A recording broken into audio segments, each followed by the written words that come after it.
ئەو ڕۆژانە بۆ ماوەی زیاتر لە حەڤە کاتژمێر کار دەکات. تاقێک وەک پۆلیسی هاتوچۆ سیستەمی هاتوچۆ لەسەر شەقامەکان جێبەجێ دەکات. تاقێکیش وەک تاقە خانمێکی شار کە سەرقاڵی سەوزە و میوەفرۆشتنە لەسەر شەقامێکی سەرەکی شاری سلەیمانی.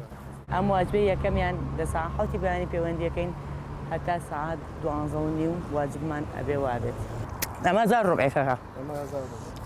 اینکە لە داوام تاوە میە مێرەکانە تا 12 شەو لێرە 11:12 تەرەکەی کە زانیمان ئیش کەس بوو فڕۆشتن کەس بوو ئەڕێنەوە ماڵە. حەسیبە محەممەد ئەو ژنەی ماوەی زیاتر لە 12 ساڵە کارمەندە لە بەڕێوەبەرایەتی هاتوچۆی سلەیمانی و ڕۆژانە ئەرکەکانی وەک فەرمانبەرێکی دەوڵەت ڕادەپەڕێنێت و لە دوای قەیرانی دارایی و نەبوونی موچە بۆ ماوەی زیاتر لە 5 مانگ و پەیڕەوکردنی سیستەمی پاشەکەوتکردنی موچەی فەرمانبەران لە کوردستان ناچار دەبێت بۆ دابینکردنی کرێخان و بژێوی ژیان پەنا باتە بەر پیشەی فرۆشتنی سەوزە و میوە لەسەر شەقامێکی سەرەکی شاری سلەیمانی. ئەم دەوامەکە هەموو کاری ئێرەش ماندوومانەکات. بەڵام ژیان وای لێ هاتووە ئەبێ خۆتی بە ماندووکەیت مەجبورین.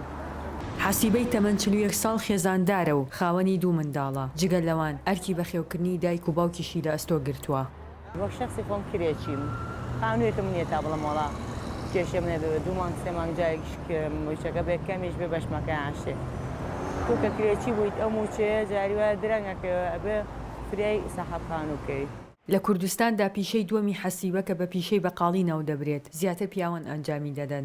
وەکەوەی کە من تا ئێستا لەسەر جادەم ڕوبەڕووشت بوونێتەوە ڕوبەڕوویەوە بوونێتەوە کەسانی تر هەیە نوعێکە تووڕە ئەبێ لێمان ئەبێ ئەمە تەحملمان باشتر بێت. حەسیبە پێچەوانەی پیشەی سەرەکی کە لەسەر شەقامەکان تووشی گرفت بۆتەوە بۆ ئەم پیشەنوێی خەڵک دەستخۆشی لێ دەکەن. هەموو جارێک پێم وەڵام ئافەرم دەستە خۆش بێت تو ئەتوانیت ئەو ئیشە بکەی کە ئیشی بەقاڵەیە قورسە کەم کەسەیە بۆی بکرێ زۆر زەحمەتە تۆ بە سنووڕبێنیت و سنووڕبەریت و بەسەر چەند دوکانێکی ترا تێپەڕین ئێستا هەر لەسەر ئەم جادەیە تا ئەو سەر چەندین بەقاڵی تری لێ ئێمە تەنهاین لە لای حەسیبەخان لەبەرەوەی و خزمەتمانەکە لەسەر شەقام ئێمەش وەکو تەشجیعێک وەکو کڕیارێک ئین لە لای حەسیبەخان شتەکانمانەکرد.